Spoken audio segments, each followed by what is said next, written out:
નમસ્કાર. પેલી અનેબુઝોની મુસાફરીની વાત યાદ છે. કેટલી મજાની હતી એમની સફર. હા, બિલકુલ. ક્યારેક ઋષિકેશ તો ક્યારેક હિમાલયના ઠંડા પહાડો પર. અને ત્યાં શું જોયું? યાક, દેવદારના ઊંચા વૃક્ષો. અદ્ભુત. પછી પાછા રાજસ્થાનના રણમાં ગયા.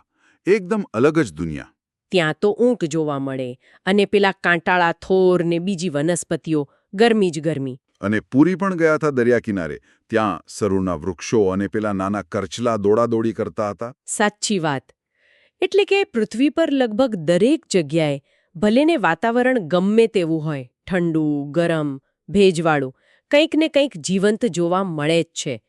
એમ કહેવાય છે કે જ્વાળામુખીના મુખ પાસે પણ અમુક બેક્ટેરિયા જેવા સજીવો હોય છે. બરાબર. આટલી બધી વિવિધતા.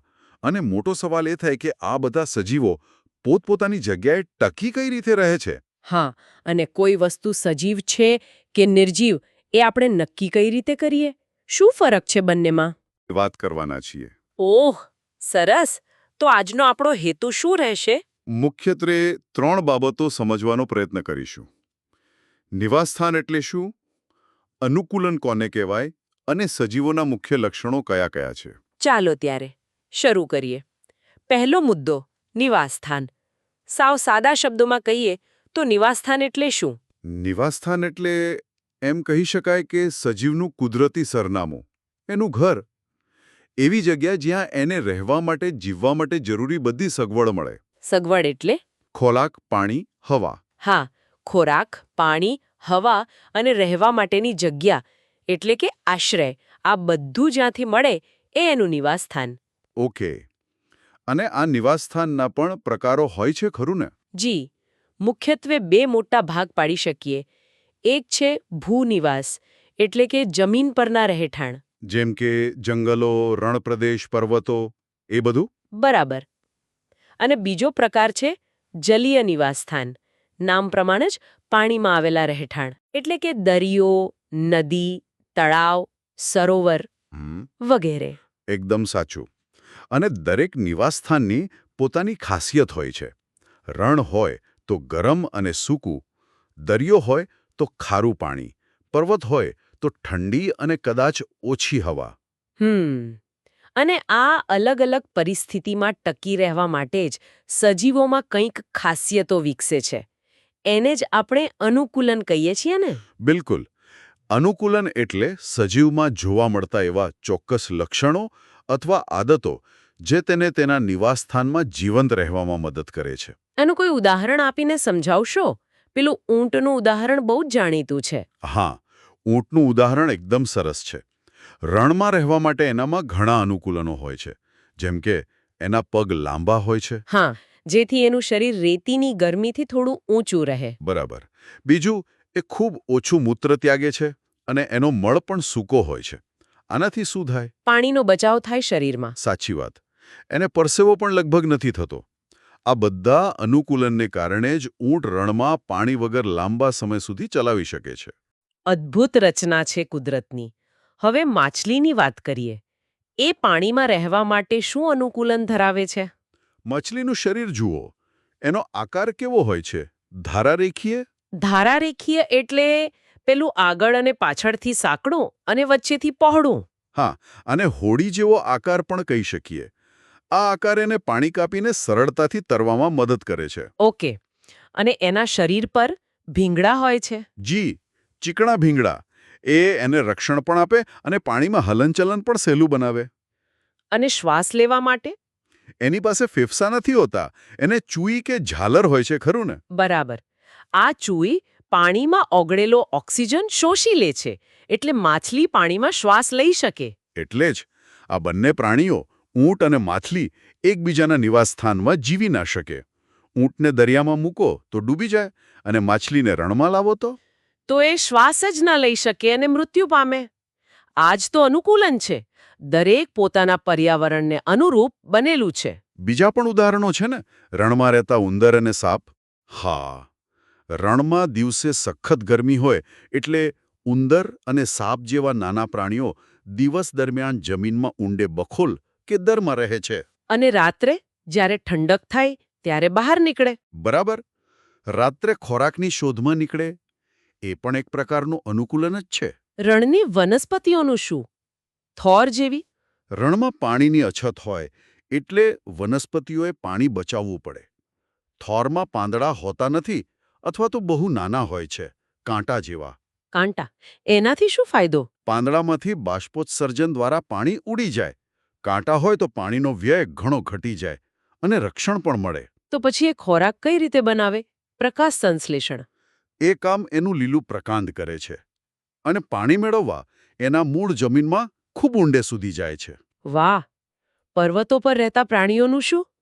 ત્યાં તો બહુ ઠંડી હોય. હા, એટલે ત્યાંના પ્રાણીઓ જેમ કે યાક છે, પહાડી બકરી છે, હિમચિત્તો છે, એમના શરીર પર ઠંડીથી બચવા માટે જાડી ચામડી હોય અને ખૂબ લાંબા ઘટ વાળ કે રૂંવાટી હોય. ઓહ! જાણે ગરમ કોટ પહેર્યો હોય એમ. બરાબર. હવે જંગલની વાત કરીએ. ત્યાં સિંહ અને હરણ જેવા પ્રાણીઓ હોય.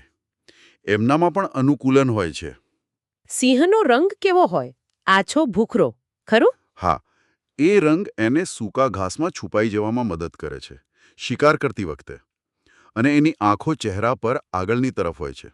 જેથી શિકાર ક્યાં છે એનું ચોક્કસ સ્થાન ખબર પડે. બરાબર. હવે હરણનું વિચારો. એ શિકાર બની શકે એટલે એનામાં બચવા માટેના અનુકૂલન હોય. જેમ કે? એના દાંત મજબૂત હોય છે, વનસ્પતિ ચાવવા માટે. હા. અને એના કાન લાંબા હોય છે. કેમ? શિકારી પ્રાણીનો અવાજ દૂરથી સાંભળી શકે એટલા માટે.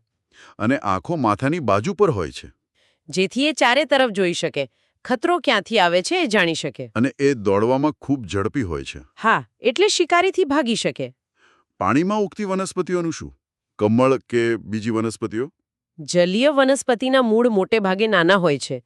એમનું મુખ્ય કામ વનસ્પતિને એક જગ્યાએ જકડી રાખવાનું હોય છે. એમને જમીનમાંથી પાણી કે પોષક તત્વો બહુ ખેંચવાના ન હોય. ના, કારણ કે એ પાણીમાં જ હોય છે. એમના પ્રકાંડ લાંબા, પોલા હોય છે અને હલકા હોય છે, જેથી એ પાણીની સપાટી સુધી પહોંચી શકે. અને પાંદડા? અમુકના પાંદડા મોટા અને સપાટી પર તરતા હોય, તો અમુકના પાંદડા સાવ પાતળા, પટ્ટી જેવા હોય છે, જે પાણીના પ્રવાહમાં વળી શકે અને ફાટી ન જાય.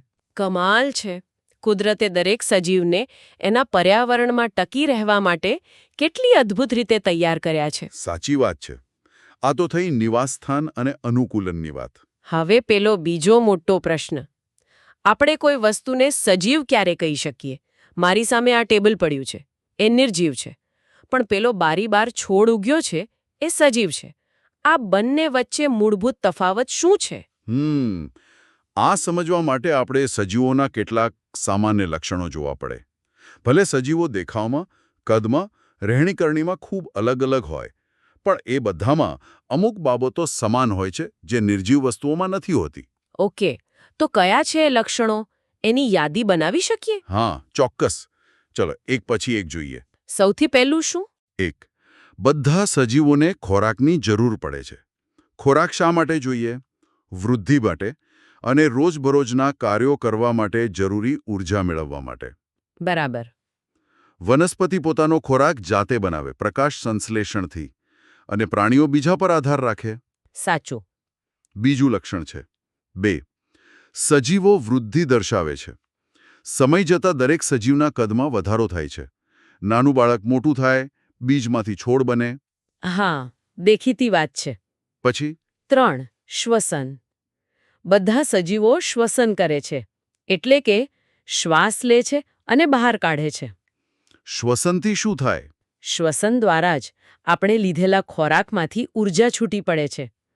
આપણે ઓક્સિજન લઈએ છીએ અને કાર્બન ડાયોક્સાઇડ બહાર કાઢીએ છીએ. પ્રાણીઓ અને વનસ્પતિ બંને શ્વસન કરે.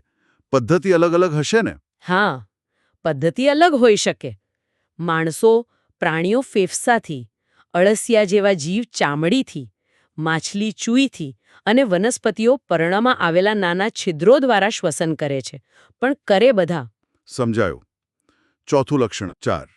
બધા જ સજીવો ઉત્તેજનાને પ્રતિચાર આપે છે. આપણી આસપાસના વાતાવરણમાં જે ફેરફાર થાય એને ઉત્તેજના કહેવાય. અને સજીવો એની સામે પ્રતિક્રિયા આપે. દાખલા તરીકે. અચાનક આપણને કાંટો વાગે તો આપણે તરત પગ ખેંચી લઈએ. બરાબર. અથવા આપણને ગમતી વાનગી જોઈએ તો મોંમાં પાણી આવી જાય. વનસ્પતિમાં પણ આવું થાય. પેલો લજામણીનો છોડ જોયો છે? હા, એને અડીએ એટલે તરત પાંદડા બેડાઈ જાય. અને છોડનો વિકાસ હંમેશા પ્રકાશની દિશામાં થતો હોય છે. આ બધું ઉત્તેજના સામેનો પ્રતિચાર છે. 5મું લક્ષણ. 5. ઉત્સર્જન. સજીવોના શરીરમાં ઘણી જૈવિક ક્રિયાઓ ચાલતી હોય. એ દરમિયાન કેટલાક નકામા પદાર્થો પણ ઉત્પન્ન થાય. આ કચરાનો શરીરમાંથી નિકાલ કરવો જરૂરી છે. આ ક્રિયાને ઉત્સર્જન કહેવાય. જેમ કે મળ, મૂત્ર, પરસેવો. એ બધું. વનસ્પતિઓ પણ ઉત્સર્જન કરે. હા, એમનામાં પણ નકામા પદાર્થો બને છે, જેનો એ જુદી જુદી રીતે, જેમ કે અમુક સ્ત્રાવ દ્વારા નિકાલ કરે છે. ઓકે. 6. 6. પ્રજનન. દરેક સજીવ પોતાના જેવો જ બીજો સજીવ ઉત્પન્ન કરવાની ક્ષમતા ધરાવે છે.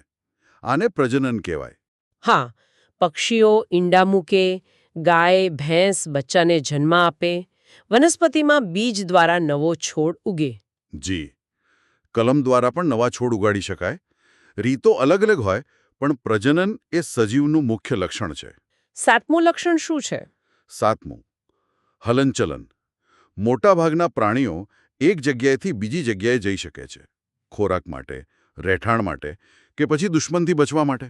પણ વનસ્પતિ તો એક જ જગ્યાએ સ્થિર હોય છે. એ હલનચલન નથી કરતી? વનસ્પતિ આખી એક જગ્યાએથી બીજી જગ્યાએ નથી જતી, પણ એના શરીરમાં પાણી, ખનિજ ક્ષારો, ખોરાક વગેરેનું વહન થતું હોય છે. એના પુષ્પો ખીલે છે, બંધ થાય છે. એના મૂળ જમીનમાં આગળ વધે છે. તો આ પણ એક પ્રકારનું હલનચલન જ ગણાય. બરાબર. અને છેલ્લું લક્ષણ? 8. મૃત્યુ. દરેક સજીવ જે જન્મે છે એનું મૃત્યુ નિશ્ચિત જ છે. દરેક સજીવનું એક જીવનચક્ર હોય છે જે મૃત્યુ સાથે પૂરું થાય છે. હા, આ તો સનાતન સત્ય છે. તો આ 8 લક્ષણો થયા: ખોરાક, વૃદ્ધિ, શ્વસન, પ્રતિચાર, ઉત્સર્જન, પ્રજનન, હલનચલન અને મૃત્યુ. જી. સામાન્ય રીતે કોઈ વસ્તુમાં આ બધા જ લક્ષણો જોવા મળે તો આપણે એને સજીવ કહી શકીએ. પેલી વાત હતી કે નિર્જીવ વસ્તુઓ પણ આમાંથી અમુક લક્ષણ બતાવી શકે. જેમ કે કાર હલનચલન કરે છે. હા, કાર હલનચલન કરે છે, પણ એને ખોરાક, પેટ્રોલ, ડીઝલ જોઈએ. એ વૃદ્ધિ નથી પામતી, શ્વસન નથી કરતી, પ્રજનન નથી કરતી. વાદળ આકાશમાં હલનચલન કરે છે, કદમાં પણ વધે છે, પણ એ બાકીના લક્ષણો નથી ધરાવતું. એટલે બધા લક્ષણો એકસાથે હોવા જરૂરી છે. બરાબર. અને પેલું બીજનું ઉદાહરણ પણ મહત્વનું છે. હા, તમે કહેતા હતા કે મગનો દાણો મહિનાઓ સુધી પડ્યો રહે તો નિર્જીવ જેવો લાગે. હા, એ વખતે એ વૃદ્ધિ નથી પામતો, હલનચલન નથી કરતો, પણ શું એ ખરેખર નિર્જીવ છે? ના, એ સુષુપ્ત અવસ્થામાં છે. અને જેવું એને પાણી અને હવા મળે કે તરત એ અંકુરિત થાય છે, વૃદ્ધિ પામે છે, શ્વસન પણ કરતો હોય છે. ઘઉંનો કોથળો ભરી રાખ્યો હોય તો અંદર થોડી ગરમી લાગે, એ શ્વસનને કારણે હોય છે. એટલે સજીવ જ છે, પણ અમુક સમય માટે એના લક્ષણો સ્પષ્ટ દેખાતા નથી. ખૂબ સરસ સમજૂતી આપી તમે. તો આખી ચર્ચા પરથી આપણે શું તારણ કાઢી શકીએ? સારાંશ એ જ છે કે આપણી પૃથ્વી પર સજીવોની વિવિધતા અદ્ભુત છે. દરેક સજીવ પોતાના નિવાસસ્થાનમાં, એટલે કે પોતાના ઘરમાં સફળતાપૂર્વક જીવવા માટે ખાસ પ્રકારના અનુકૂલનો ધરાવે છે. અને ભલે આ સજીવો દેખાવમાં અને રહેણીકરણીમાં ગમે તેટલા જુદા હોય, પણ એ બધા જીવનના અમુક મૂળભૂત લક્ષણો જેમ કે ખોરાક, વૃદ્ધિ, શ્વસન, પ્રજનન વગેરે સમાન રીતે ધરાવે છે. આ જ લક્ષણો તેમને નિર્જીવ વસ્તુઓથી અલગ પાડે છે. જી બિલકુલ. અને અંતે એક વિચારવા જેવો મુદ્દો મૂકું. હા, ચોક્કસ. જેમ પેલું બીજ મહિનાઓ સુધી સુષુપ્ત રહીને પણ અંદર જીવન સાચવી રાખે છે અને યોગ્ય પરિસ્થિતિ મળતા જ જીવંત થઈ ઉઠે છે, હા, તેમ કદાચ આપણી આસપાસ આ બ્રહ્માંડમાં એવી કેટલીય વસ્તુઓ, એવા કેટલાય સ્વરૂપો હોઈ શકે જે આપણને પહેલી નજરે નિર્જીવ લાગે, પણ એમાં કોઈક અકલ્પનીય રીતે જીવન છુપાયેલું હોય. જીવન ખરેખર શું છે એને સંપૂર્ણપણે સમજવું એ કદાચ માનવજાત માટે એક ક્યારેય ન પૂરી થતી શોધ છે. વાહ, ખરેખર વિચારવા જેવી વાત છે. આભાર.